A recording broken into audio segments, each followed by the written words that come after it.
আজকের গল্প বক এবং ঝিনুকের লড়াই।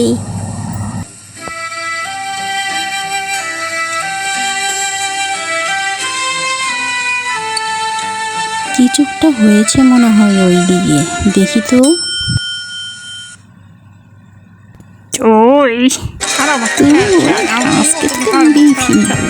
আজকে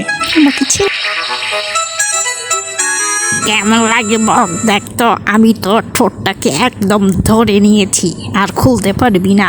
এত জোরে ঠোঁটটা ধরেছো, আমি খুলতেই পারছি না। আমার সাথে মারামারি করতে আসিস? এখন দেখ কেমন লাগে। শোনো, আমি কিন্তু অনেক ব্যথা পাচ্ছি, আমাকে ছেড়ে দাও। তারা দুজন ঝগড়া করতে করতে রাত হয়ে যাচ্ছিল। তোকে আস্তে আস্তে মেরেই ফেলবো, তুই নিঃশ্বাসই নিতে পারবি না, তোর চোখ আমি অন্ধ করে দেব। না না, এই কাজটি করো না, আমাকে ছেড়ে দাও, আমার ভুল হয়েছে। হ্যাঁ, ভুল? তুই আমাকে প্রতিদিন খেয়ে নিস, আজ তোর রেহাই নেই।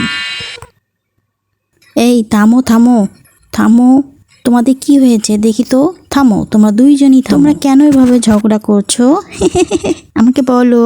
আমি জানতাম না ঝিনুক এখানে ছিল, ভুল করে আমি ওখানে কামড় দিয়েছি। তুই জানতি না? তুই আমাকে খাওয়ার জন্য ঠোঁটটা বাড়িয়ে দিয়েছিলি, এই জন্য আমি তোর ঠোঁটটাকে ধরেছি। এই থামো থামো, তোমরা দুইজনই মারামারি করো না, মারামারি করলে আহত হয়ে যাবে, ব্যথা পাবে। তোমরা আর মারামারি করো না, বুঝেছো?